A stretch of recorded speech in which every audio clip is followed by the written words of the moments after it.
Hello and welcome to another episode of the Northern Art Podcast with me, Ant Cosgrove. It's really been far too long since my last one, so I've got loads of ideas stirring in my head as to other episodes. I've already got some bits and pieces recorded, so I'm going to really try and have a push, try and get into it a bit more now. I've been to tons of brilliant exhibitions in the last year, too many to mention, many of which I've probably posted about on the Northern Art Facebook and Instagram. And before I forget as well, if you are listening to this on Spotify or YouTube or wherever it is, do us a favour and just like it or subscribe or comment or whatever you want to do, because apparently it does help things. So there you go. I will mention briefly something that we did a few weeks ago now, probably. I went over to Leonora Carrington's house, the house that she grew up in, Crookie Hall. Had a bit of a look round there, so that was awesome. So that might end up resulting in an episode, hopefully, which I can sort of put together and see what I can do. So look out for that one. Recent news, I heard that it was last week really. The news was sort of dropped that Bill Clark at Clark Art is closing after 20 odd years of having the gallery and sort of being in the art business. The gallery in Hale is closing, which was quite a shock really. It sort of came out of the blue. Hopefully I will be doing a podcast with Bill Clark in the future, so we can talk about the gallery and its history and everything else. So look out for that one. In fact, I was at an exhibition very recently and I actually bumped into Bill as well, and that was at the Helen Clacott preview, which is at a Stockport Art Gallery. That was an amazing show. So as I'm speaking to you now, it's October time. Start of October, in fact, 2024, and that exhibition runs until end of January 2025. It's something that you have to go and see. So it's Helen Clapcott at Stockport Art Gallery. Definitely recommend you go and check that out. The other exhibition that's starting soon is at the Whitworth in Manchester, and that's an exhibition for Barbara Walker, RA. It's the first major survey of Barbara's work. She was born in 1964 in Birmingham, and that is kind of probably a must-see exhibition as well. I know that's on until end of January 2025 as well, so just go and see them both. That's what I would recommend you doing. I'm hopefully going to see the Barbara Walker one in the next couple of weeks, so I'm looking forward to that. That should be good. Okay, so on we go to the episode. Just to first say that this was recorded at the end of 2023. It was in anticipation of an exhibition that was on for this artist at Contemporary 6 Gallery in Manchester, and for one reason or another I just didn't get it finished in time. So I'm releasing it now. It's well worth listening to. It's a really, really good episode. You learn loads about the artist in question. It's brilliant. So sit back and enjoy this episode. My guest today was born in 1982 in Staffordshire. He received a first-class honours degree in fine arts from Aberystwyth University before going on to study at the Royal Drawing School in London.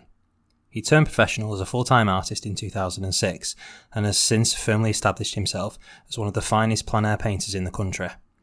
With a multitude of individual honours and acclaimed solo exhibitions to his name, he continues to innovate with new projects and locations to produce his paintings on the spot.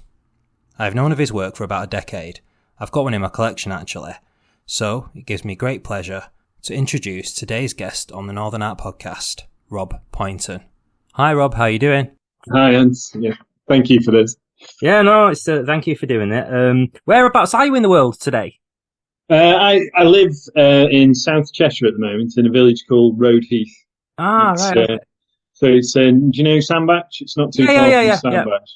Not too far from Sandbach. It's the village where my wife grew up, Karen, where she grew up. So and it works well for the primary school and having all family nearby and things. So. Yeah. Oh, that's good. No, very good.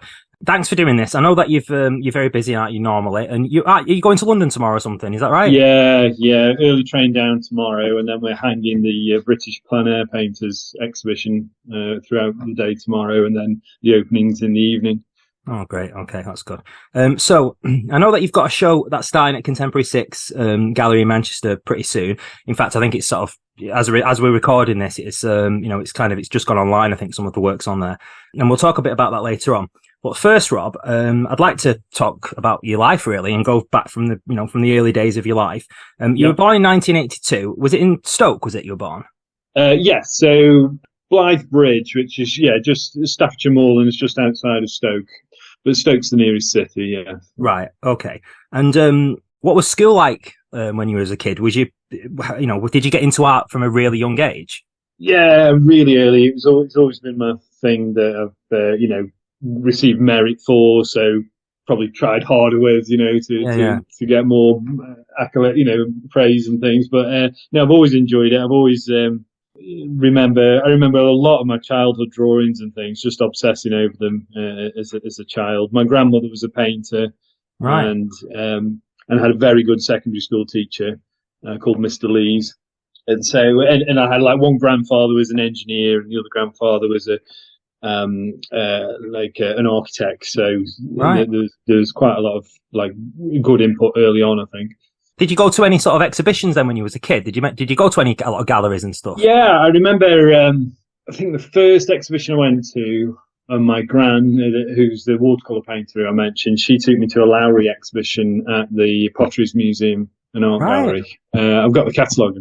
Oh, excellent! Yeah. And it's got my gran's handwriting in with my name on it. So she wrote my name in the catalogue, and but in her lovely handwriting. So that's a nice thing for me, That's brilliant. I'll have to show you that. That's good. No, it's good to obviously you can see the direction that your sort of life was heading in, I suppose, from a young age in that sort of sense. Did it come pretty natural to you then, sort of the drawing side? Was you always drawing then, I guess, as a kid? Yeah. I think having the grandparent one being like an engineer, he was an engineer for like Creeder ovens in Blythe Bridge. So, but he was always like encouraging me with technical drawings and things like that. I remember lying on the rug with him and doing cartoons, and we'd invent like men and their fantastical flying machine kind of thing. So he'd always be inventing propellant like flying machines and things, and so I did a lot with him, more technical drawing, and then a lot with my gran. Really happy memories with my gran. In her house, she had an attic studio. It was a watercolor painter who trained with Reginald Hagger, who was a good kind of watercolorist. I know of his work. Yeah. So she did a bit of work with him, and she was friends with Doris Brown, who's still going. I think she's into her 90s now, but she used to run a Cavers Wall watercolor group and things. So and she taught me all the basics, the kind of light and shade and mixing colours and the colour wheel and things like that. So with having an engineering input and that, it was it's really a lot.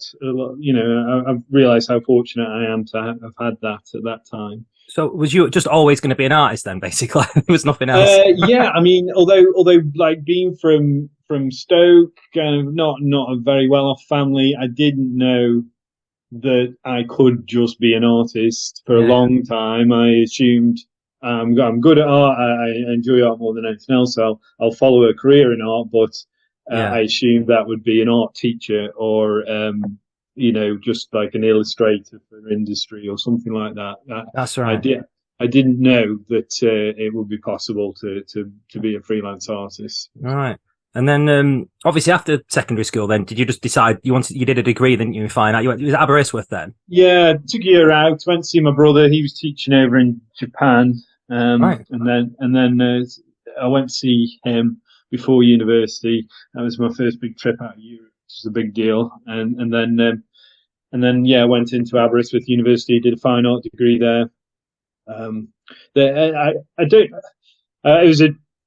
just lost my father in a car accident, so it's a bit of a tumultuous time for me, really, those late teens. So I don't know if I chose wisely with the university, but it was a lovely kind of place to spend 3 years, Aberystwyth. And they ran a live class every day of the week. So whenever I wanted to, I had access to a model to study from. So that was like the core of my training there. Yeah. I mean, you did sort of you did come out with a top degree, didn't you? At the end of it. At the end of that. Yeah, quite lucky, really. The amount I drank and messed my life away, really. I'm surprised I came out at first, but there was some real like interesting avenues that opened up around like the degree time. So I came across Liam Spencer's work. I wrote about Liam Spencer in my my dissertation I wrote about. So I went into Manchester Art Gallery and saw they just had one piece. It was on the ground level as you walk in. It's like a panoramic after the rain, just a little piece in it. I think it was on like a table easel in a cabinet or something, but it just blew my mind, this one painting out of everything in the collection. Wow. So I wrote to him whilst I was a 19, 20-year-old student, and he was kind enough to write back and give me encouragement and things. wrote about him, and it was a lot of it was kind of panoramic perspective, and I did my dissertation on wide-angle perspectives. So I was looking at Escher a lot and kind of fisheye perspectives and things like that. And was you painting? Was you doing any plein air painting at that point? Then was you painting in a studio? What was you painting? What was it like? Yeah, I did. So for the bigger, I was trying to do paintings on board trains a lot. So a lot of going to and from Aberystwyth was this massive 3.5 hour train journey, at the start and end of each term and thing. Yeah. And any time I went home. So I did loads of sketching on trains, and a lot of the kind of wide angle perspective stuff came from trying to map these quite confined spaces all around you and things. So that kind of led to that area of interest. But yeah, I was trying to depict movement and being inside these confined spaces and people sat all around you and things. And so for those, I couldn't do, although I sketched on the trains, I then transferred those to big studio paintings. And a lot of my early perspective stuff was using montages of photos, a bit like Hockney Joyner kind of things, where I'd take loads of digital photos and then piece them all together in weird ways, and then paint it up. So that was a lot of my degree stuff. But I was doing some plein air stuff, a lot of sketching, and I did do some landscape. Not that much, in honesty, surprisingly, because it's such a beautiful location. Yeah. But I was just, like I said, I was in the live class most days, and just trying to develop that and the perspective stuff that was either on board public transport or inside streets, really. Not much kind of pretty coastal, despite where I was. So after that, you went to study at the Royal Drawing School in London, didn't you? Sort of, how did that come about? What was you thinking with that? Just really, I feel fortunate that I dropped onto that course, saw a flyer in the common room at the university for this course. It just sounded ideal, and went along for an interview. Performed terribly. Really surprised that my mind just went to blank with the stress, and I couldn't think of any kind of artist names to give them as influences or anything. And it's just kind of, to the point they were laughing at them. But luckily they liked the drawings, the portfolio of drawings got me in, and they were asking me, have you done these outside of things, like just studies of water on the quayside at Aberystwyth and things like that. And I think the fact that I was going out and drawing at that stage, got me through. So the Prince's Drawing School, as it was called then, it's called the Royal Drawing School now. It offers a whole series of short courses, and then they offer 25 students a year, unlimited access to all the courses. Those 25 students are the kind of the drawing year, they call them, drawing year students. So every day was a different course. It was a fascinating way of learning. It was brilliant tuition there. Was it Janet Barnes who was there? Was she one of the teachers there? Yeah, Jeanette Barnes. Yeah, she was brilliant. Jeanette Barnes and Martin Shortis used to run this course called Drawing the Bigger Inside Space. Okay. That I found fascinating. So you used to start with a single piece of paper, map the scene in front of you. Then they'd encourage you to tape additional pieces of paper to the piece you've already started. Right. So suddenly your scope for the drawing has just been blown open, and you end up mapping the entire space right the way around you. So you're looking up, down, around, and all sorts. And really, really good. And that was inside Christopher Wren Churches in London. It was inside the Natural History Museum, the British Museum foyer, Liverpool Lime Street Station. It was a great course, that was, and I enjoyed it so much. I took it each of the possible terms that I could take it. So I think it was every Tuesday for me was drawing a bigger inside space with Jeanette or Martin. That's cool. So did you obviously you were living in London at that time? Was you did you have any jobs then before you turned professional?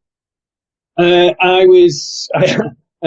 did. That you can talk about. I did lots of kind of jobs around the potteries, so barcoding and wrapping pots on conveyor belts and things like that. Right. Yeah, just whatever to earn some money. Lots of pub work, bar work. I did start and try and I've been trying to make money out of the art from the word go. Really, I was drawing. I remember one of my first commissions was drawing a pencil drawing of Michael Owen for a girl, and then drawing the Gallagher brothers. And really, I wonder if they're still out there somewhere. These and things, yeah. So just this is when I'm at secondary school and things. Yeah, or charging for it, And then I got a job as a cartoonist for Stoke Football Club. So I did what? Yeah. So for 5 years, through my university years, I was illustrating the Adventures of Potamus. So Adventures of who? Who was that? Potamus. So Stoke City are nicknamed the Potters. So their mascot is a hippo called Potamus. So I illustrated the Adventures of Potamus for 5 years. So somebody wrote it and you illustrated it? No, I had to come up with a hippo joke every week, or some football joke relating to Stoke that was family friendly that could go in the match day programme. That's brilliant. So there's actually Rob Pointon cartoons. Yeah. 2002 to 2007, I think. All right, I'm gonna have to see if I can get some of those. Yeah, I can send some out to you. If you like. Some quite inappropriate, really. I don't know if my humour was all that back then, but yeah. So after London, after you doing your course there, I guess you moved back to Stoke then, didn't you? And at some point, and early days, was that kind of when you lived above Bearwall Gallery, didn't you? Was that sort of around that sort of time? Was it? Yeah. So I didn't make it the first time around. I came back from London, struggled. I got in a bit of a mess financially in London. It's a difficult city to live in. Yes, I can imagine. Yeah. From a poor background, trying to fund it with Potamus cartoons and bar work, but I did get a bursary for studying down there, but it wasn't that much, so I got myself in a bit of a mess. Had to come back home despite being offered a second year, which is a shame. I couldn't take that up really. So I kind of started off from ground zero, really trying to sell oils for like £80 each, kind of at the Draycott Summer Fair and the local library and things like this. Right. And it just didn't work. I was a bit aloof at the time as well. I didn't want to sign my work. I wanted my work to be recognised just from the marks I was making. I quickly failed with that kind of approach, really. And so I had to train up with something else. And then trained myself up with graphic design, got a position as a graphic designer with a printer and hated it and just quit that just before I got sacked, really. And then hit the streets painting with a bit more marketing knowledge that I picked up from the graphic design job. Right. And learned how to kind of market myself as more of a product, really. Yeah. And made it work the second time round, just painting on the streets of Stoke. Selling local scenes to local people, and it led me to Burslem, the beautiful kind of architecture of Burslem. Yeah. And one of the first times there, I met Amanda, and I ended up renting her flat above Bearwall Gallery. I don't think it was Bearwall at that time. I was going to say it only just opened then. It probably hadn't been there that long. Yeah. I lived in that flat for a few times, actually. The first time, I think it was a bridal shop downstairs. But right. I met Karen there, my wife there. There was a really good community of startup creative industries. And we all ended up living together in these live-work units next door to Burslem School of Art on Queen Street. And but there was kind of filmmakers, all the painters, potters, photographers and things, all living together, all trying to make these, startup industries work. And it was a really exciting time, actually. That's cool. And then there was like a Burslem arts shop that that was kind of community led that I helped out with, and Amanda was helped out with as well. And then she set up Bearwall Gallery in Burslem, and I started working with her, and lived above there as a gallery at a later period as well. Well, it's nice to have had somewhere to sort of sell the works then, I guess, at that point as well, and sort of have, galleries sort of starting to show your work and showing interest is quite a good thing for you as well, I suppose. Yeah. I mean, right from quitting that job, I was able to make my living through selling paintings, and then Right. that was 2006, and I've been able to make my living through selling paintings ever since. Ever since. Really, quite fortunate to be in that position. But I was saying yes to everything back then, whereas and then as the years go on, you slowly hone your approach and how you want to work and display yourself and things. No, you've done very well, Robin. Obviously, I mean, but the your early sort of exhibitions, and some of you, I mean, I think of them as like projects that you work on. You'll work on something for a period of time, and you'll produce your paintings off the back of that, and then you might do a book or a publication or whatever, and then you'll move on to something else or something. So, I don't know in what sort of chronological order these things necessarily were, and I think of one in particular, which was you did a year on a boat, didn't you? What sort of year was that roughly, and how did that sort of come about? Well, just after the Burzum time, really. So I was very happily renting with Karen in Burzum. We were living together in a flat on Queen Street, and then, well, we were very much aware. We were renting the shop downstairs, and had that as a bit of a gallery come animation studio. She did a lot. She did an animation degree, and I worked together with a lot of animation projects, but. We were very aware that we were caught in a rental trap, really, and it was proving very difficult to get a mortgage, both being self-employed artists. Yeah. And so one possible escape route that we thought was buying a boat. So we bought a shell of a narrowboat for 30 grand that needed everything doing. It was literally just... is a brand new shell of a boat, but there was nothing in there. It was just an empty kind of cylinder, really. And we bought this thing, and we spent a year fitting it out in Festival Park Marina, and then a year travelling around the canals. That year of the boat, and then a year of exhibiting the paintings, and finishing off the boat, and then selling the boat, really. So that was a kind of a 3-year project, and it gave us the deposit then for the house eventually. That's brilliant. It's such a. I bet you've got some good. Have you got some good mixed memories of that time? Or was it cold? Mixed. I mean, the way we were trying to do it and document it and things. I don't know if we made like serious rods for our own back, really, but we had to do every journey 3 times because it'd be moving the boat and then walking back to the car and then taking the car back to the boat and trying to find. So, and Karen's sister was going through health scares and things. So we had to keep kind of returning back home wherever we were in the country. And we went all over the network. We did the Cheshire Ring through Manchester. We went into Wales, went through Birmingham and down to Oxford and Gloucester and Coventry and things. So we were all over the place. But every journey had to be done 3 times. There was a lot of trudging up and down towpaths. The amount of locks we did in the space of a year was just ridiculous. At like 20 minutes each or something, we figured out that we'd given over like 17 working days to just winding locks, I think. Yeah. Did you produce a lot of paintings then? Was that sort of, Yeah, it was the first big project that I'd done, like arts project. And we got this artist in residence title with Canal and River Trust that had just been set up. The charity to kind of manage the canals and rivers of Britain, I think they took over from British Waterways or something, but Canal and River Trust. We were their artist in residence. They were kind of brand new charity, but they had all these trustees and things, and they staged a big trustees exhibition for us, and it worked really well.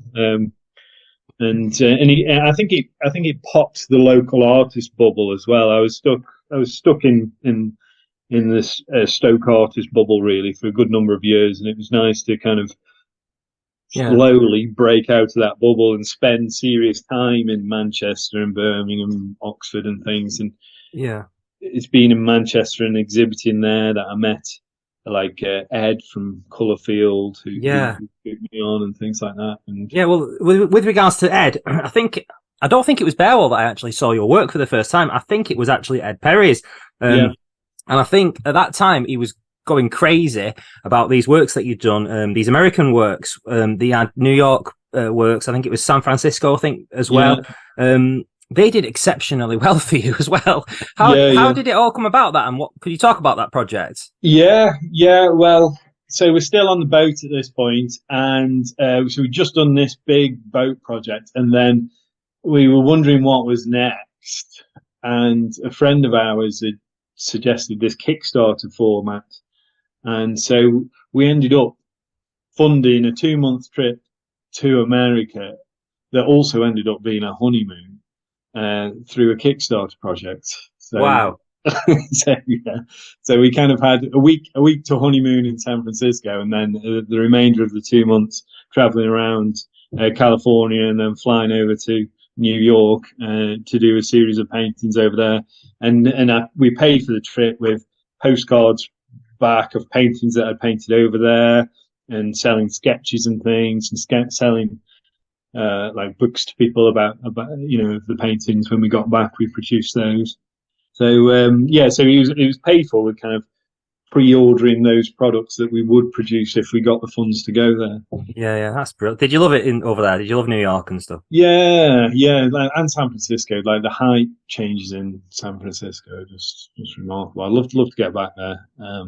And New York. I've been to New York again since. I spent about 2 months in New York, but I'd happily go back there and paint. Just the drama of the height and perspective there. Yeah. I mean, like I say, what I think as a series, I don't know quite how many works you produced for that whole project, but you don't see they don't seem to come up on anywhere really in the secondary market necessarily. I think they sort of all sold out, didn't they? They did really well. Yeah, I think so. I think they've all gone.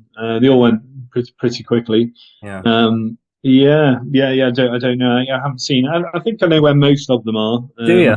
Right. Yeah. So some of them with long-term collectors that started back then and have carried on. Right. And I do think people enjoy.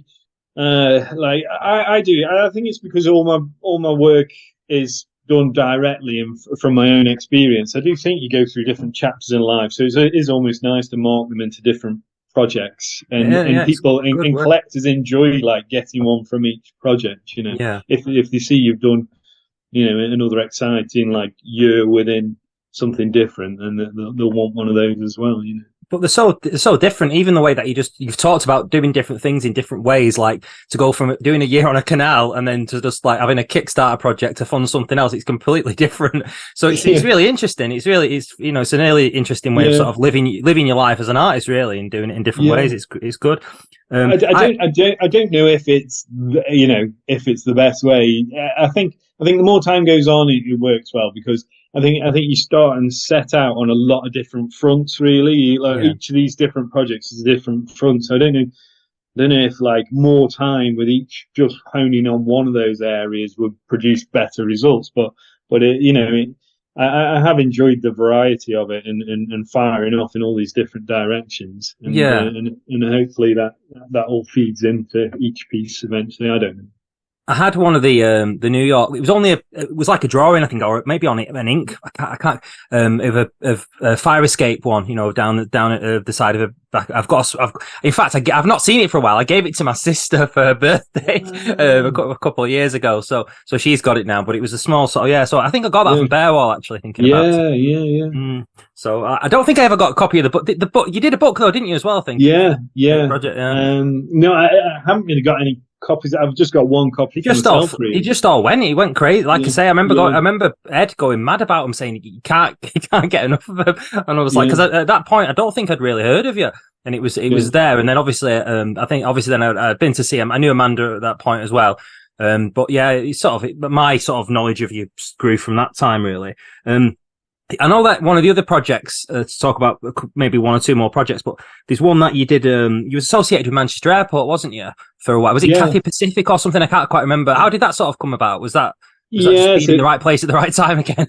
Well, yeah. I mean, it's like I've just done a talk about like playing the artist in resident card as an artist.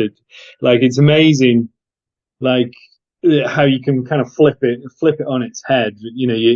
A lot of these organizations, you find an organization that would be fun to align yourself with and paint kind of what they do. Yeah. And then go to them with have you ever considered having an artist in resident? It won't cost you anything. Just give me access. And it's amazing, how what that approach has done for me over the years, really. So, Canal and River Trust, I did a project with cathedrals with it was Three Choirs Festival just because I wanted to paint cathedrals. So I ended up, but it's just aligning yourself with somebody just opens so many more doors. Like recently with the Household Cavalry and the Household Division, and then, Manchester Airport was an interesting one. So basically after New York, we wanted to do, and the Year of the Boat wanted to do a big project and experience the height of the skyscrapers in New York. And then I was thinking, I want to go to Hong Kong. I want to paint Hong Kong. That's where there's the most skyscrapers in the world. Yeah. Like the densest concentration of people. I think at one point there's 140,000 people per square kilometre in Hong Kong. It's just crazy the amount of people that live so close together on top of each other. So I wanted to go over there, spend a month painting over there. And we kind of paid for that anyway. And then we were thinking, how are we going to market this one? And you were thinking, is there any really highbrow, Chinese restaurants or something like that? We couldn't really see how that could work. And then we ended up approaching the airport, have they considered having, could we showcase these Hong Kong paintings in the airport? And it was quite a nice kind of international venue to showcase them. And then we were talking about artist residencies and things. Next thing you know, I'm artist in resident for Manchester Airport Group, they teamed me up with Cathay Pacific because of that project, and they flew me out for free, and they flew the paintings out back for free and things, like all these big crates of paintings. Wow! And then, then there was I did Beijing with them, and kind of Qatar, and all around Scotland, and it was good. It was really it was really so. Sometimes, I mean, Qatar, if I'm being brutal, was not the most exciting place to spend a month, but it was different. It's the longest I've spent in an Arabic country, and I'm glad to have experienced it. The sunsets and things through the sand dust and whatnot, and the Museum of Islamic art that they've got there is spectacular. So we teamed up with Qatar Airways and amazing stuff, Rob. And stuff. It's brilliant. It's really good. I remember seeing some of the Hong Kong ones. I think I saw some of those when you had them as well, and I loved the idea that they were just shipping them back over and stuff. It's great. So we're still funding our own way. We've still got to sell them to make the thing work. And, of course, But it's fascinating. It's really good. I mean, I know that in more recent times, you've worked on quite a number of works in a place of the world that I absolutely love, which is Wales. So you've done quite a few of those now, haven't you, in Wales? And you sort of return and you do Llandudno and you do North Wales and different parts of Wales as well. How did that sort of project, if you like, start, or sort of that concentration of work start? So I think a downside of doing all these big projects is marketing them yourself is really tiring. Yeah. So I think it's been a conscious decision to lean on galleries more to sell. Of course, yeah. And then to just focus more on producing the work and trying to make, just focus on that. Yeah. And I've been able to do that with, I've got three, I stock probably 5 or 6 galleries, but there's 3 real big boys that can sell for me well. So there's Contemporary 6 in Manchester, there's Finney Park in North Wales, and there's Pantry Hall in London.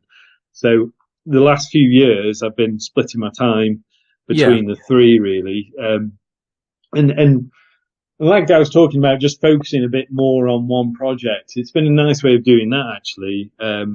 the more times I revisit Wales, I mean, it's a big remit painting Wales for Finney Park, but it seems like the deeper I can dig with that, and I'm enjoying just revisiting Manchester over and over again, and London, it's yeah.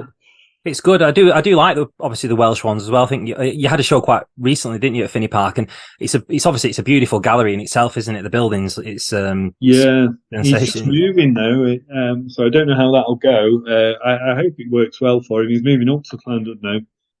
He's got a property in the town now, right? So, but that country house was really special. Yeah. I think their last exhibition is this winter.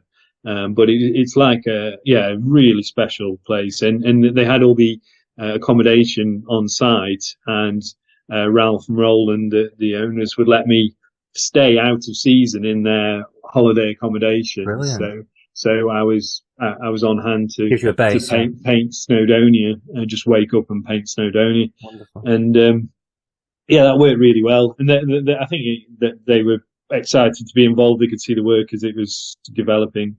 And it is nice, this kind of outdoor painting. You really live a subject for a while, and then you move on to the next. Yeah.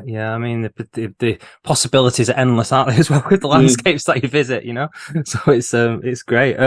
We'll talk about. Just go on to this last one now, then, really, which is a more recent one, which was your association with the Household Cavalry Mounted Regiment. Yeah. How did that all come about, Rob? I know it was something to do with you visiting London, something like that. Could you talk about that and what happened with it? Yeah. So during COVID, was it? Was it around COVID time? Yeah, I think the first time I painted a sentry on Whitehall. So a sentry on Whitehall. So at Horse Guards, there's two mounted soldiers stood in the horse boxes. Yes. At Horse Guards, which was the official entrance to the royal palaces, and it has been since the time of Charles II, and it's still ceremonially guarded now. So at any point you can wander down Whitehall between like 10 and 4, and you can see these amazingly turned out British soldiers in ceremonial uniform on horseback, and it's just like, wow, they stand still all day.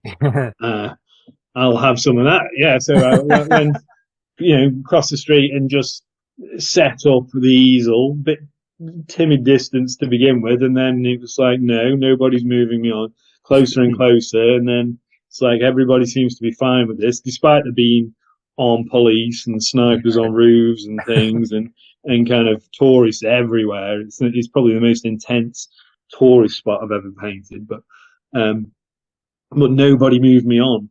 So I just got bolder and bolder, worked bigger and bigger on these kind of pieces, and they did make excellent models, even though they change every hour to give the horses a break and whatnot. The next one that comes on looks remarkably similar, because they all use the same breed of horse. They've all got exactly the same immaculate uniform. So it's great for kind of portrait painting, really. So I started doing that, and COVID hit, and I had to break for a while. But then I was back down house sitting for a friend, kind of still whilst COVID was going on, and I went there, and the pavements were all really quiet, and it's quite bizarre. I really could focus on them as a subject then, without the tourists. And then an officer came out and spoke to me and said, I thought he was going to move me on, but unfortunately, no, he was interested in what I was doing, and he introduced me to the museum director and gave me a behind the scenes kind of tour of all the stables and things, and talked about the history of the regiment. And so I sold him on the artist in resident idea. You're so clever. I just asked, just hinted, I'd love to paint the tripping of the colour and things, and dropped in my different artist residencies in the past and things, and it won't cost you anything.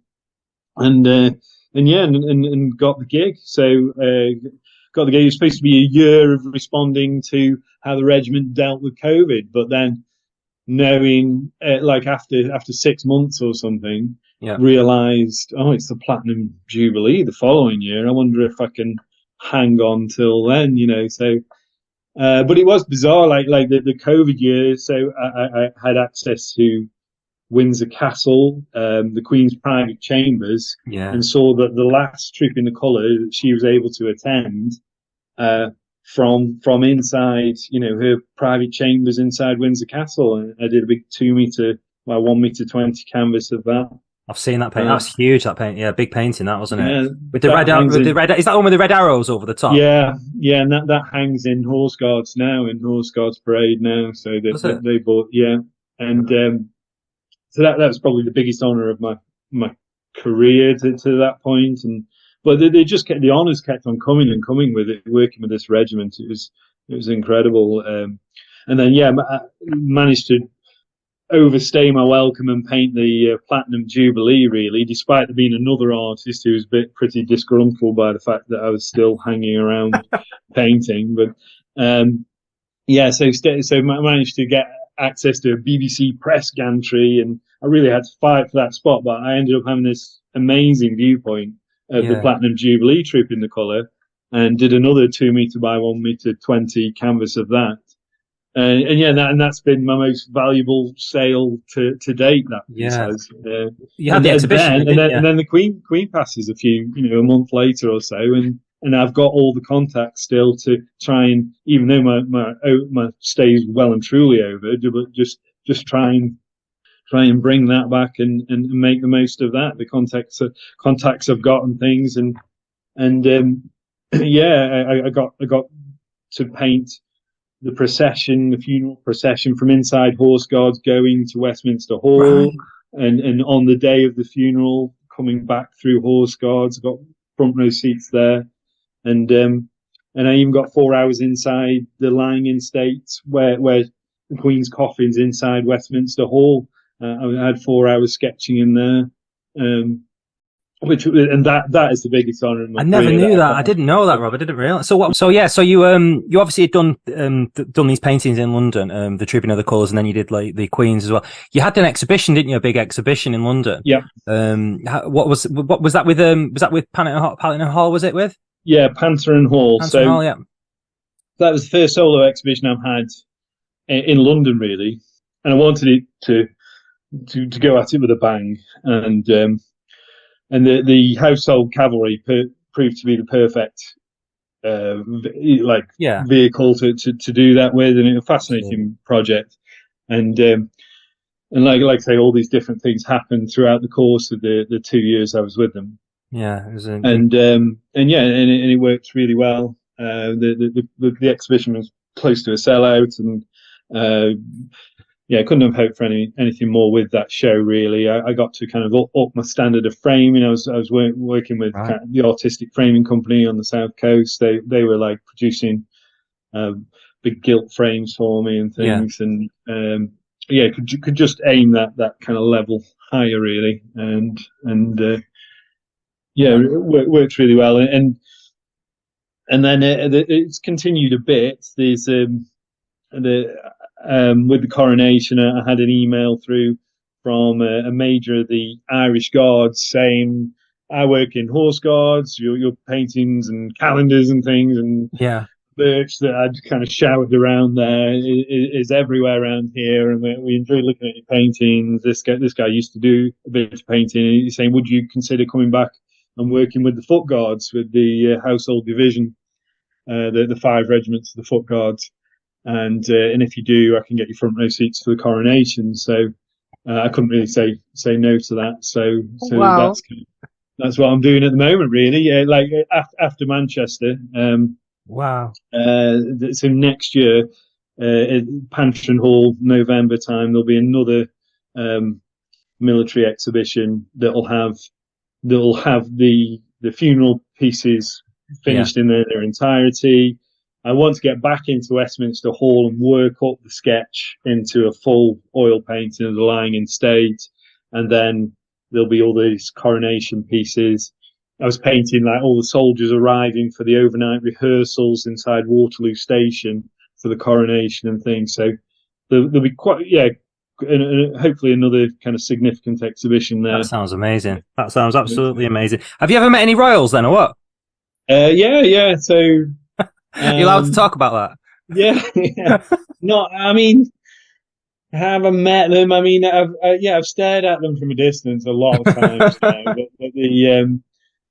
I met to talk to so Prince of Wales, now the King. So because it was his drawing school, so I met him through that twice.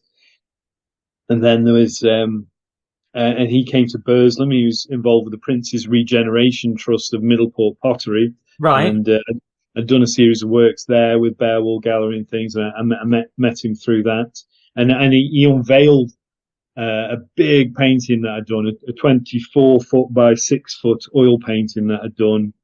That's in the Stoke City Council chambers. There's an enormous painting of all the council in session that it was unveiled to commemorate the 100 years of the Federation of the Six Towns of Stoke-on-Trent. So they commissioned me to do this big thing, and Prince of Wales, as he was then, came and unveiled it. Fantastic. You've got work, haven't you? Got work in his collection as well, or something, isn't there? Yes. So not like through him seeing it and wanting it as part of the collection, but so it was kind of part of doing the drawing year at the Royal Drawing School was you give what you consider to be your best work into the Prince's personal archive. So, so I gave a piece of the Parthenon frieze that I was obsessing over the Parthenon frieze for every Friday. That was one of the classes at the drawing school, and I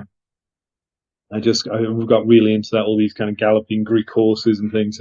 So I gave him a piece of that. That's brilliant.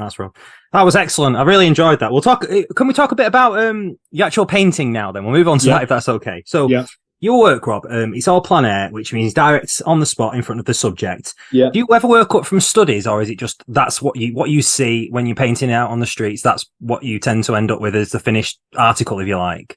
If I'm going, I'd say the majority of my work is response work. So I've got my kit with me, I'm wandering around, and then I'll see something and I'll just try and paint it immediately.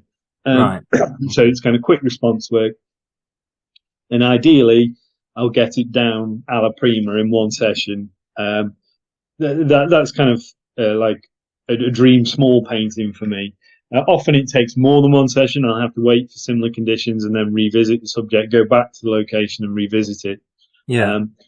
But if I'm trying a bigger, more significant piece, I will often sketch the idea out and get a more solid idea of the composition and things. Maybe even do a small oil study of what it is that I'm going to paint, and then develop that up.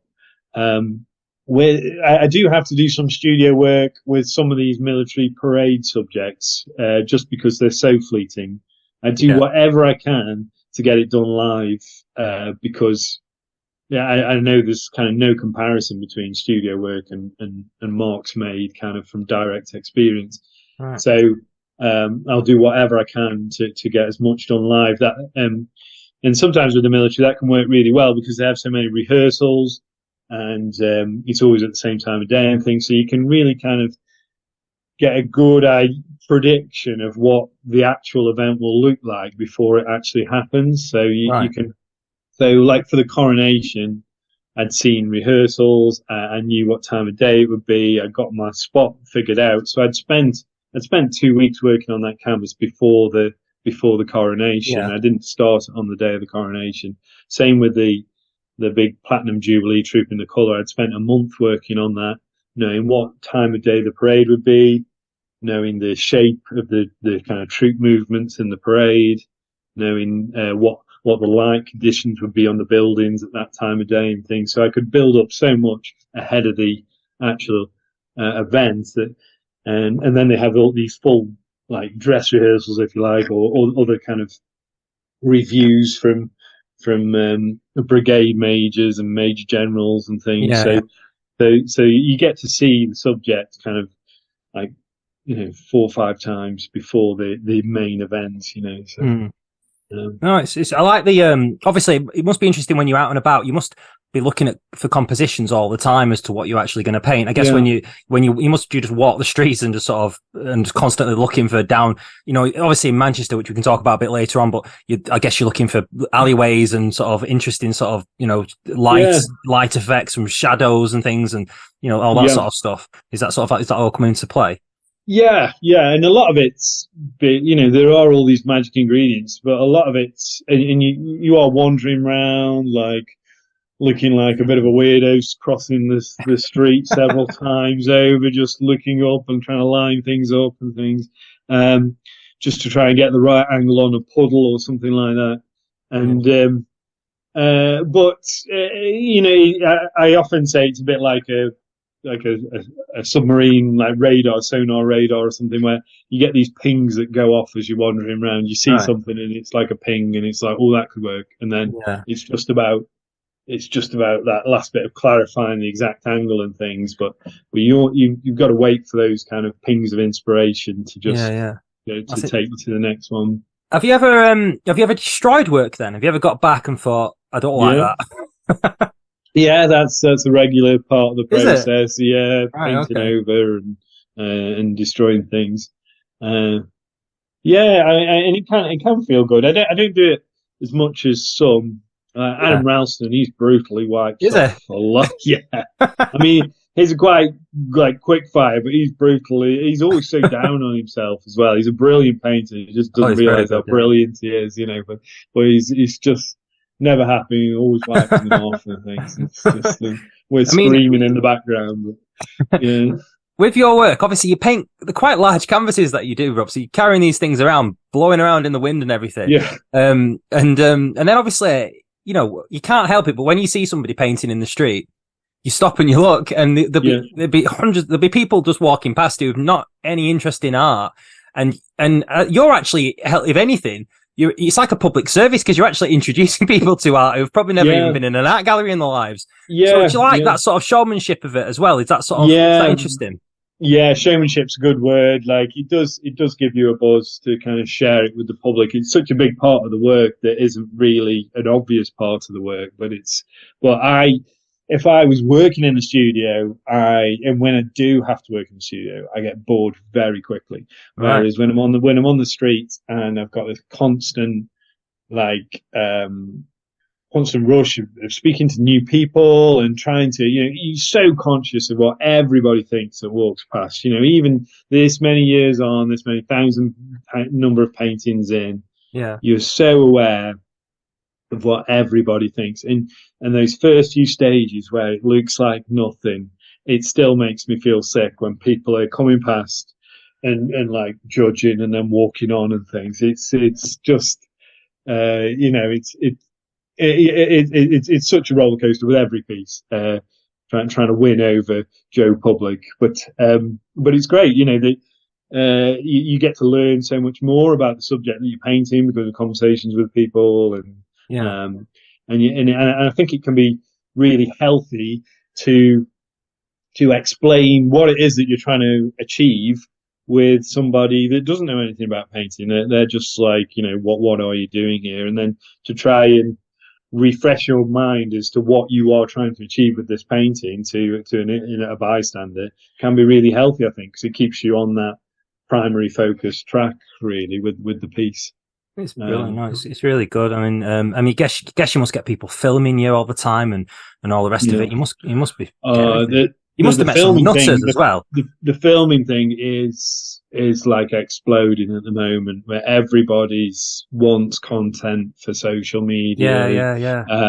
And we are fair game as street painters for anybody really. Like if you put an easel up, suddenly like any copyright rules or anything like that, the fact that you've chosen to do it in public is just gone. So you've just got to become happy with the fact that people will come along, they'll reach over your shoulder, they'll snap your work, and then they'll walk off without engaging with you. It happens all the time now, more now than ever.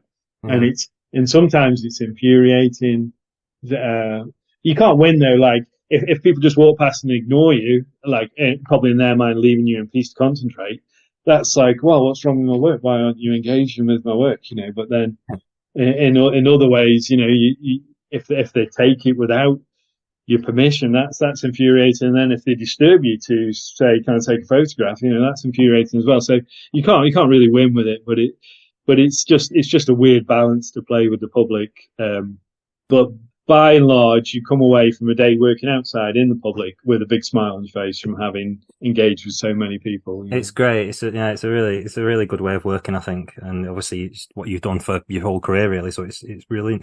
When you are painting on the streets and everything, obviously a lot of what you're painting, for example, if you're in a city or whatever, is a fixed landscape of buildings or whatever it is that you're painting, and then obviously you tend to. When it's there, you incorporate people. Now people move; they don't stay still. No. And so, how does it work in your mind with that? Do you pick a moment out that you paint and then that's what you have down, and then you pick another moment with another person who's from a different time and you're compositing it together as a piece? I've always wondered how you sort of work, because you haven't got a photographic memory. No, I haven't. And some artists have. Like. But I'm clarifying I don't. But like Peter Brown, I don't know if you know Peter Brown's work. Yeah, I was going to Peter the Street. Yeah, brilliant painter. And there's like a painter's legend that goes round. I think it was David Batman and Carl Terry and Ken Howard were all out painting with him in India, and they're all painting in a row. And then Carl suddenly noticed this elephant like walking across the end of the street, and then turned to the others like, "Oh my God, guys, did you see that?" And then looks at Pete's painting, and it's already in there. The elephant's at the end of his street. Like, he's seen it, and he's been able to just like almost take a shot with his mind and then get it down. And I don't have that. That is not me. I wish it was, but my mind, no, it works. It works more just on amalgamations of people. So, like, my short-term memory is so short that I can't even hold things for like microseconds. I've got to see something and then make a mark immediately. And then once that mark's made, it's gone. I've got to find fresh input to put down, really. So that my people are made up of composites of, like 20, 50 different people that have walked past me. Love it. So, absolutely love that. I love that. So it's it might start with just dark paint on a broad brush and making a few like big gestures for the flow of that person, and then the more people that come past that could be that person, the more I add to it, clarify the shape, kind of add the highlights on the shoulders or the top of the head or something like that, and you just gradually mold that person. And if they're important in the composition and you've got time with that person, you could add details like handbags, backpacks, kind of furry collars, whatever. The ultimate like place for me to play with that man of work is those escalators in Manchester Piccadilly. Yeah, I just love painting those escalators. That is such a challenge, though, isn't it? Is it not? Is that? Do you love that challenge of it? Is that what sort of, is that you enjoy? Absolutely. It's like trying to paint the impossible, but it's chasing such a fleeting moment. You only get a couple of glances at a person, and then they're gone. Just the nature of it is they're gone. So it's just, and you'll never have any more. And that's kind of exciting. It keeps you in that fresh manner of applying paint and trying to get down that movement. But I hope that's probably. I think I've painted those set of escalators more than any other subject. Really, barring my wife, perhaps. But I've painted Karen quite a lot. Yeah, in terms of a landscape subject, certainly. And I just find them endlessly fascinating. I'll be revisiting them for a long time. That's good. I'd love to do a project in London with the underground kind of. Artists in residence. Yeah. I've already tried a few times. To no avail yet, but keep plugging away. Yeah. I know. With regards to the ones that you mentioned, then the escalators, you sometimes will work on those in a different style. I think you've probably done on other on other works as well, but which is perhaps more of a vortice sort of approach to looking at them, where it's kind of a bit more angular and the things are a little bit different, a bit like sort of cubist effects. And obviously with regards to painting escalators in particular, that style lends with that because of course vortism is connected to like the machine age, isn't it, as well? So is that sort of an interest to you? Wyndham Lewis and whatever else. Definitely those like British printmakers of the machine age, Cyril Power and Sybil Andrews and people like that, and then the vortices, Wyndham Lewis and Nevinson, like Christopher Nevinson, people like that. They're big heavy influences to me, and I think it's what was exciting was it wasn't premeditated to go in and try a different style. It was just the subjects, these kind of. It's quite that part of the station is not a particularly picturesque part of the station, but it's very high stimulus. And I don't know, I painted that many times that I seem to have a freedom to play around with things and try different things with it. And I always intend to go back to that style. I think about a few years of just trying to hone my painting ability with more of a realist approach. Like more subtle color mixing and things like that. But I'd like to eventually take that approach back into more abstract compositions and things, and just keep bouncing between the two. Really. Oh, that's good. I know. You remember of the ROI, aren't you? The Royal Institute of Oil Painters. Is that something that you must be really proud of? I guess. And you've done various shows in London off the back of that, haven't you? Yeah. So. Being a member, so the Royal Institute of Oil Painters, it's one of the 7 societies that come under the umbrella of the Federation of British Artists. So underneath that umbrella, you've got the Royal Society of Portrait Painters, the Royal Society of Marine Artists, Wildlife Artists, the New English Art Club. So to be in one of those societies is a real honour, and it means I get to put my 4 paintings a year, at least, into the Mall galleries, hanging alongside all my peers, really, the other oil painters in the country, and it's great to be kind of accepted on that level, and a member of that society. It's good. I know that you're a member of the Manchester Academy of Fine Art as well, which I think that was 2016. You became a member there, and so that's probably that was before the Royal Institute. So that's good. And then obviously the other thing that you connected with is the Northern Boys. Your friends, the Northern Boys. I spoke to Michael Ashcroft on the podcast a little while ago. Do you enjoy that sort of camaraderie of that group? Is that sort of love it? I absolutely love it. You it's just bliss, when you go away for a period with similarly obsessed people who just enjoy working 14-hour days and then drinking as much as they can in the pub at night. It's just great, it's just, and then trying to do it all the next day and the next day and the next day. And it's just brilliant. It's just brilliant. It's like, and in the pub, you're talking about painting still. And the more you do, the more obsessed you get, the more you go down the rabbit hole with them. It's like a team of addicts going on a binge together. It's just incredible. And there's such a good group. They're all humble. They're all brilliant in their own rights. They're all, different. We're attacking the same subjects in different manners and things, and it's just, and everyone's helping one another.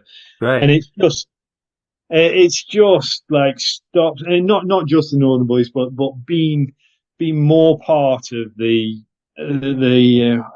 fraternity of like modern like British painters. It has been an absolute joy. It's just stopped me being a one-man band inventing things as I go along. It's the shared knowledge, the shared experience, the help and things.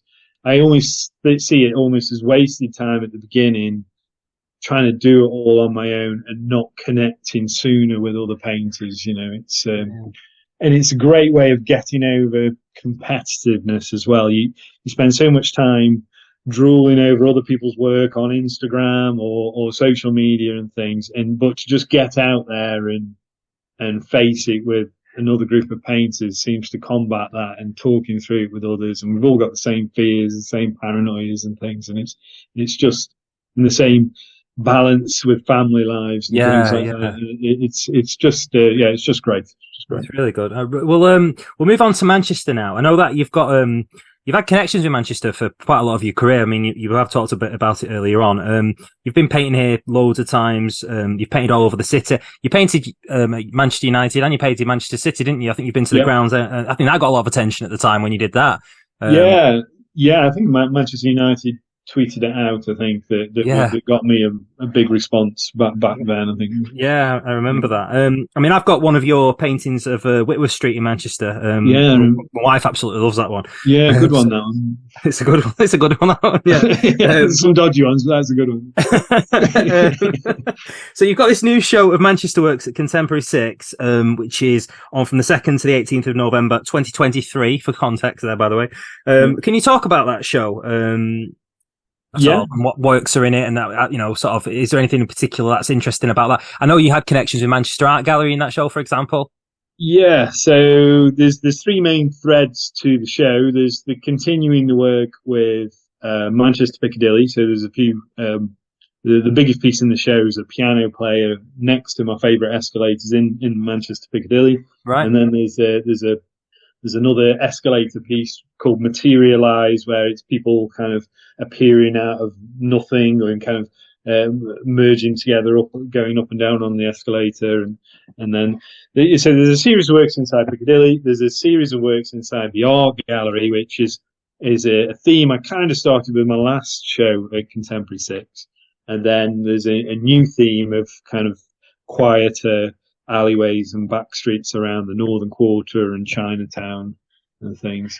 The Art Gallery, so since the last exhibition 3 years ago, I've been trying to get back into there, and only just managed to get back into painting there, thanks in part to them starting up a brilliant Instagram page called Mag Inspired. I don't know if you've seen it. I have, yeah. My friend Steve Whitworth, shout out to Steve, by the way. My friend Steve Whitworth is on there, and and there's sort of, I think he's quite a nice guy who runs it. Who messages Edmund him. Wakefield. So I think that's him. Yeah. So really nice guy, and he's he's done it really well, and it's such a simple idea, but one that I think every gallery in public gallery in the country almost has a responsibility to take up. Really, it's such a key thing. It's the missing link between the public and the public collection. Is having the public responses to the collection celebrated and publicised. It's revered almost. But it's like anybody that goes in there. He's always got an eye out for anybody that pulls out a sketch pad or any medium or something and responds. Is taken to responding to this collection in some form. He'll try and get the details, get the name, get where they were coming from, even poetry and things. So there's been some brilliant poetry in relation to the collection, and it's a fascinating feed to go down, really.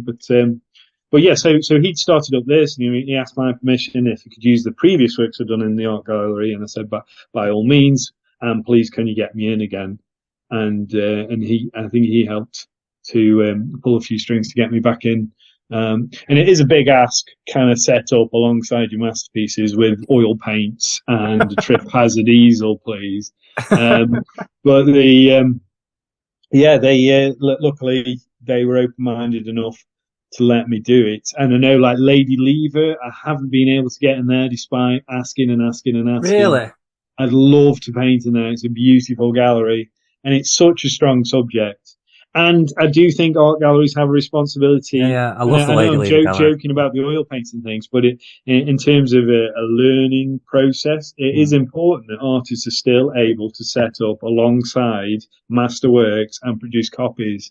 It's an important part of learning. Absolutely, doing transcriptions and things. And it's just, but now, like, the Lady Lever's ruling was only pencil, and it's just like, that doesn't really cut it, and perhaps only sat down on a bench with a pencil. You don't get paint everywhere, do you, Rob, when you're painting, do you? No. Pretty neat. No. I wouldn't tell you if I did, but no. I'll tell you one story. There's a horror. Maybe I shouldn't tell. No, Yeah, painting inside Hereford Cathedral, and this still makes me shiver. Doing some glazes with some linseed oil, and the linseed oil got underneath a big blob of Viridian green without my knowledge and loosened it off the palette, and the entire blob of Viridian green slid off my palette and onto the floor next to me, onto this 1,000-year-old floor. And I only found out about it the next morning when we get a phone call saying somebody's trod in this blob of Viridian green, and they know exactly where they've been. Oh no! All the way around the cathedral and into a side chapel with a beautiful, pristine cream carpet that's been so there's just Viridian green oil paint all over Hereford Cathedral. And I'm just like, so the next day, me and Karen spent the entire day on our knees with whatever cleaning products we could binge buy from Wilko's, kind of just scrubbing it out of the floor, praying that we don't get sued or like. But luckily, that didn't happen. Nothing since. So you'd have to put some sheets down or something. I do normally. I don't work in that way anymore. Now it's much more like contained. It's much more. I mean, that was just a mistake of youth, I'm afraid. But when you paint. Again. When you're painting in like Manchester Art Gallery, that must be interesting getting people approach you there as well, from people who actually gone to the gallery to see artworks as well. So you must get, sort of people approaching you all the time in there. Yeah, hopefully. I think it again, it's, like you're saying, it's almost like an education service. I think it supplies a really like interesting and immediate link to what's on the walls. Is somebody working on a canvas, from start to finish in front of them. Unframed, kind of going through the various processes and things. It's, kids and things have never seen anybody working. Absolutely, they won't have done paints and things, and then they can compare, to the scene I'm doing or to the works on the wall and things. And it's hopefully, lots of interaction in there and all really positive. It almost has a hushed cathedral-like atmosphere inside the art gallery. It's almost like a sacred space. Where people aren't talking about money. It's all about like learning and contemplation on the beauty and things. It's it's a really special place to work, and I'm immensely grateful that I was allowed that opportunity. I've got a question here. What brand of oil paints do you use? Is it a particular one that you use? Is it? I use different ones. I'd say my main staple paints are Winsor and Newton artist quality, but Michael Harding's are probably the better paints that I use. The key colours and things. Rembrandt, I use some like Gamblin's an American make. I use but mainly Michael Harding and Winsor and Newton. Yeah, just a few final things then, Rob. I love the calendars that you do at the end of the year as well. That's it's a lovely thing to do. It just is because, they're dead accessible for people, aren't they? Because people might not necessarily want to, can't afford or whether to buy a painting or whatever. So it gives you that variety. It gives you a load of different images to look at. They're brilliant gifts. They're they're really good thing. Does it take a lot of planning in that? Do you have to start really early in the year, I guess? Not really. So we've kept the same kind of design format for the last, I don't know how many years we've been doing it now, maybe 10 years or something. But so like once we've got the dates correct and things, it's a joy to just pick, your favorite 12 from a year and or like of a project and put them together. It's nice, like we're daughters at the local primary school now, and we've kind of been roped into the PTA, and so we're raising funds for the local primary school with the calendars this year. So kind of £5 of every calendar is going into the local primary school. So that feels that's good. Really nice. That's really nice. A few other things. Do you collect other artists' work? I've done swaps with quite a few. So I've got Peter Brown that I've swapped, and I've got a few Adam Ralston's, Norman Long's, kind of. A lot of plein air painters that I've swapped with. I've got my grands up on the walls. I've got but not a lot really. I've got Ian Layton, Norman Long, like Steve Smith and Valerie Perlow. She's a bath painter, and Carl Terry. Yeah, that's good. It's good. So what's next for you after this? Obviously you mentioned, didn't you, before about the London show next year. Is there any other places that you're wanting to visit in particular and paint, or is there dreams for you where you want to go and visit? So it would be lovely if I could pull off that residency with the London Underground. I don't know if that's going to happen, but that would be kind of the ultimate project for me. I would like. Next year is going to be military paintings. I suppose a vision for my work is to get better at portraiture. So, and work on the central human story within my paintings. So, like the piano player within the station, or I don't know if you've seen the painting in this exhibition of the girl looking over the balcony, looking at the station below. I want to improve my figure painting so that those central human stories are really engaging, like Sargent or Soroya, or like Anders Zorn or Stanhope Forbes, people like that.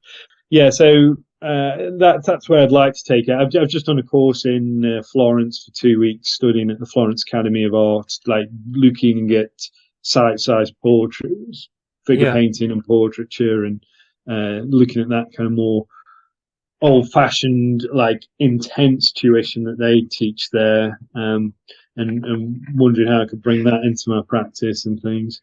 I'd like to do.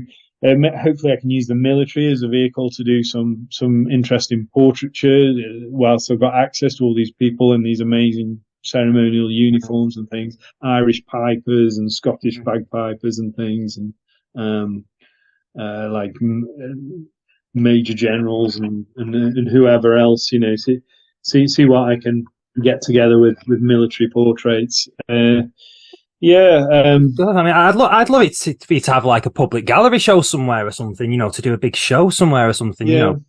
Stoke could be obviously it'd be a fantastic thing or something, But what time will tell, I suppose. That'd be, because obviously nice to get more works into public collections as well. Not that easy. No, it's not easy at all. Not at all. Not in the current climate, is it? I suppose. No. I don't know if there's the flavour to take on like living, reasonably successful kind of commercial painters into public galleries. I don't know. Hopefully the work becomes of a standard that it can be of that level, and it can attract those public shows. You've just got to keep working and improving and hope that you get there. You will do, Rob. You're brilliant, mate. Honestly, you've been brilliant. But thank you for this, Rob. It's been a feature-length episode, I think, this one. Sorry. It's been a while. It's been great. It's been really good. You've got some editing to do, though. I've got a bit of editing to do. But yeah, it's been brilliant. So have a really good afternoon and whatever you're doing for the rest of the day. And you too. Can you make the opening, do you think? What day is it? Is it on Thursday? Thursday this week. 5:30 till 8. I'll see what I can do. I've been away. I was away. I've only just come back from being abroad. Went to some amazing places, by the way. Have you been to Dubrovnik? No, I haven't. No. I'll tell you what, that is a stunning place to go. I'd imagine to go and paint. Flipping heck, it's just wall to wall buildings, and it's like a wall city basically. It's just fantastic. Yeah. Gorgeous. That's on the Med, isn't it? That's It's kind of it's Croatia, so it's it's sort of it's to the right of Italy, if you like. So it's kind of a lot of like Venetian influence. Yeah, it's stunning. I mean, we did go to. Have you got like more? You got more height, haven't you? More kind of hills and things dropping down into the city. It's it'd be well worth. I don't know what your plans are for your trips and stuff. You probably do. You do a couple of trips a year with the Northern Boys. I mean, we're pretty like useless to get organised as a group. I mean, we keep ending up in the same places. I'd love to see us like venture to some obscure spots and things, but it's difficult to convince. Everyone. But then everybody does have their kind of favourites and things. So But it was, it's a good place. We went to Split as well. Was nice. That was different because I've never been there before. And we did Venice as well, which was great. But I thought Dubrovnik especially sort of stood out. In fact, we went to Slovenia as well, which I'd never been to before. Yeah, that was quite interesting as well. Yeah, all beautiful places, So yeah, well, okay. Once again, Rob, thank you for this, and I'll speak to you soon. And take care and look after yourself. Have a nice rest of the day. Yeah, you too. Cheers, Anne. Thanks, all right, take care, mate. See you soon. Bye. Bye, mate. Bye. Thanks again for doing the episode, Rob. And just to say that soon after we finished recording this, the Lady Lever Gallery did get in touch with Rob, and they have given him permission to go inside the gallery and paint. And I know that he's done that on a couple of occasions. So yeah, I'm looking forward to seeing the works that he produced while he was in there. Thank you for listening, and I hope that you've enjoyed it. As usual, I'll post some images relating to the episode on the Northern Art Facebook page and on the Instagram page too. Any likes, comments, shares, messages, follows, anything like that is very much appreciated.